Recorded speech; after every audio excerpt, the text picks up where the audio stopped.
Sziasztok! This will be a walkthrough of the Tesla Model X's main screen and menu and everything, so let's get started. The setup that I like to use with it, that on the top I see the navigation, which basically is a Google Maps, and down there is the music, and I use Spotify. There is a small Tesla logo on the top. If you press that, then you will see, and I know everybody is waiting for that, the Easter eggs. Basically what you have to do is you press the Tesla sign and then you see what kind of car you are driving, and then when you are sliding it, then you will see all the Easter eggs. I have a separate video just about the Easter eggs, so make sure to check here, check them out. I will have a full walkthrough of them.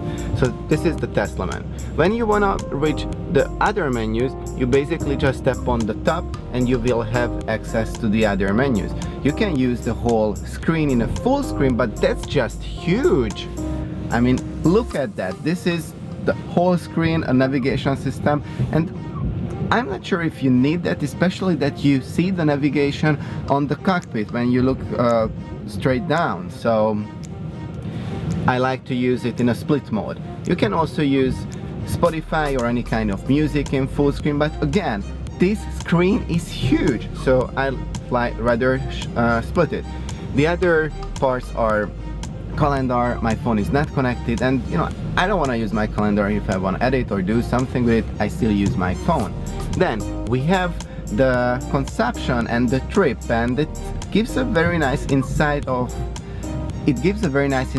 to how I'm using the car. I can change between the range, like the last 10 kilometers up to the last 50 kilometers, and what's the average range, or what it calculates to be the instant range. There is one feature that I really like about it, and most of the times when I go into the consumption menu is when I want to check out what my real range is. Because if I look down to the cockpit, I see 329 kilometers.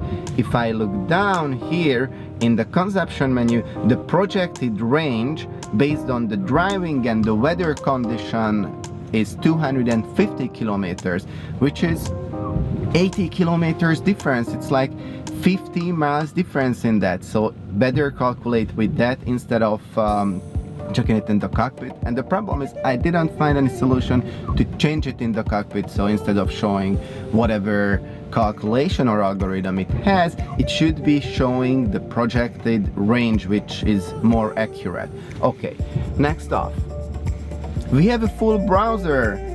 The user experience is not that good with it. It's a little bit slow and edgy and hard to type, and when I press something to load, it takes time. But the coolest thing that I use it for is the Back to the Future panel. I see that now. It's, of course, it shows the date. It's November 21st, 2017, and the destination time is October 26, 1985, right? This is just like a joke or something like that. I'm not really using that, but I guess it comes handy when you wanna Google something and you don't have your phone on you.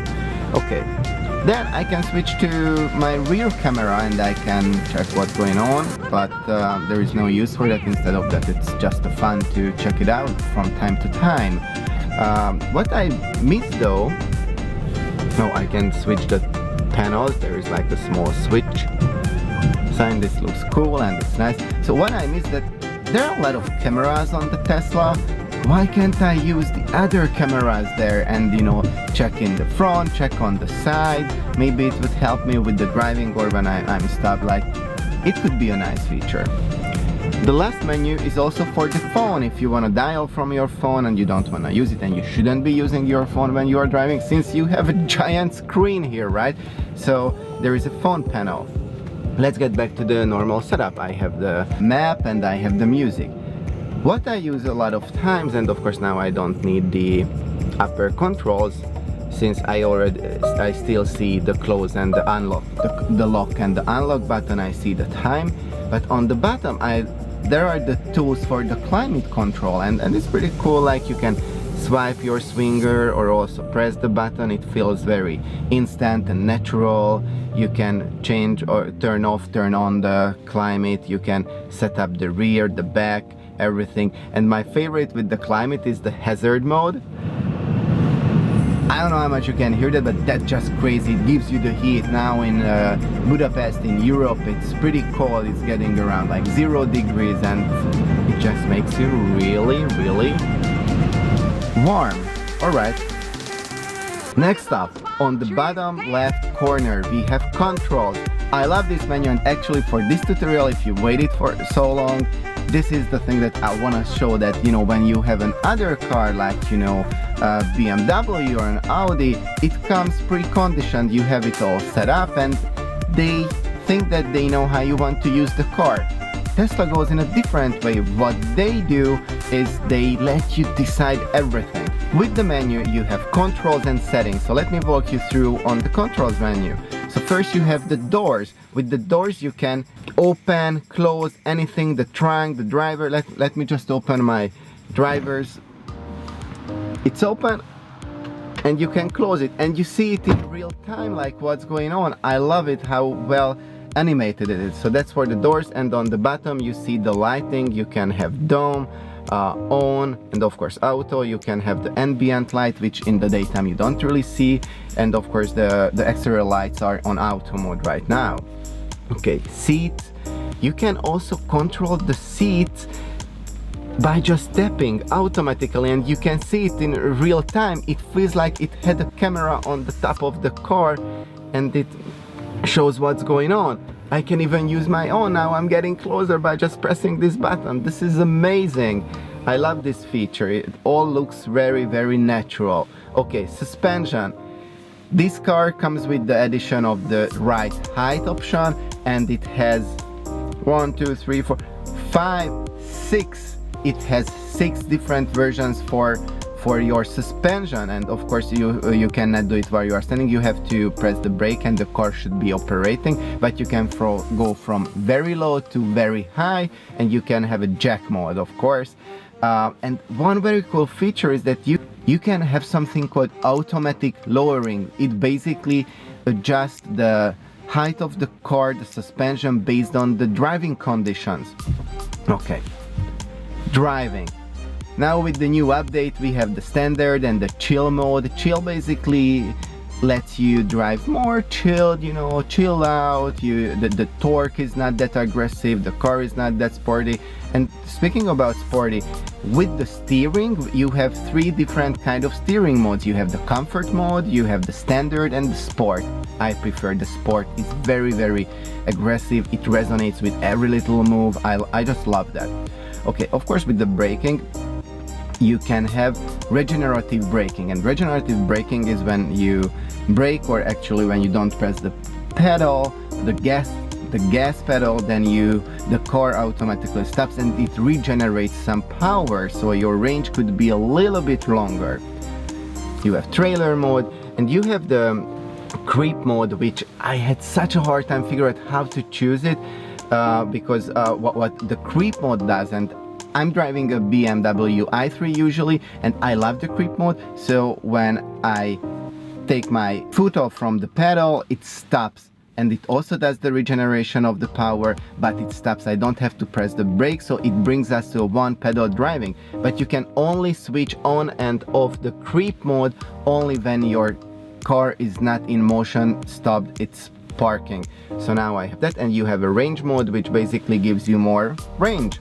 And of course you cannot use the climate and other functions that well. If you are going on a distance, or you are short on range and you have any kind of range anxiety, you can switch on the range mode. What it says: range mode will save energy by reducing climate control power. It will also distribute torque between the motors to improve range. Heating or cooling the cabin may be less effective. There you go.